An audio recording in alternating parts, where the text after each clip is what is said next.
আচ্ছা, ক্লাস 9 এর তোমাদের কৌণিক দূরত্ব পরিমাপের যে ত্রিকোণমিতি রয়েছে সেখানে 8 নাম্বার ম্যাথে বলা আছে যে এই একটা রেডিয়ান কোণ দিয়ে বলছে এতকে ডিগ্রিতে প্রকাশ করো। তো ডিগ্রিতে প্রকাশ করা খুবই সহজ। যে রেডিয়ান কোণটা দেয়া থাকবে, আমরা জানি 1 রেডিয়ান সমান সমান 1 রেডিয়ান কোণ সমান সমান আমরা জানি 180 by pi, 180 by pi degree, 180 by pi degree. বুঝতে পারছো? জি স্যার।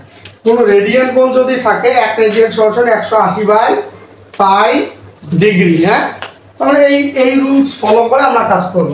তো এটা ফুল সম্পূর্ণটা রেডিয়ানে দেওয়া আছে 4 রেডিয়ান। কত দেওয়া আছে? 4 রেডিয়ান। 4 pi by 25 radian. এটা সম্পূর্ণটা রেডিয়ান গুণে আছে।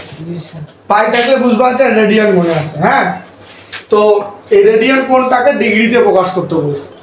তো আমরা জানি তাহলে লিখবো 4 পাই বাই 100, 4 পাই বাই 25 তো লিখবো। এখন তার সাথে গুণ করব 180 by pi degree, 180 by pi degree.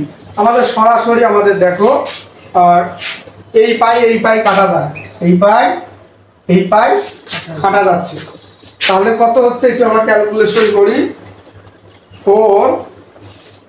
4 গুণন 180, যে রেজাল্টটা পাচ্ছি তাকে আমি 25 দিয়ে ভাগ করব।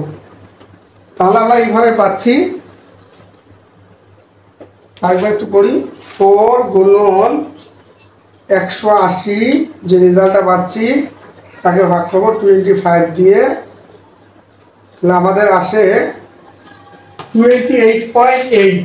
কত আসে? 28.4 গুণন 180, যে রেজাল্টটা পাচ্ছি তাকে 25 দিয়ে আমরা ভাগ করতে। হ্যাঁ, 28.8 ডিগ্রি, 8 ডিগ্রি। এটা আমাদের রাইট অ্যান্সার। বুঝতে পারছো? তো আমরা ডিগ্রি থেকে রেডিয়ানকে ডিগ্রিতে প্রকাশ জাস্ট একটা রুলসের মাধ্যমে ইনশাল্লাহ আমরা করে থাকি। অনেক সহজ ম্যাথটি।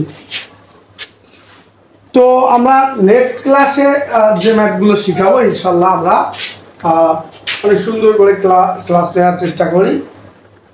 মোটামুটি অনলাইনে যারা আমার ক্লাসগুলো দেখবেন তারা অবশ্যই উপকৃত হবে। বিভিন্ন ম্যাথ সম্পর্কে আর কি আপনাদের ধারণা চলে আসবে। আমরা আজকে এই ম্যাথটা শিখালাম রেডিয়ান কোণকে কীভাবে আমরা ডিগ্রি কোণে প্রকাশ করি। ভালো থাকেন, সুস্থ থাকেন।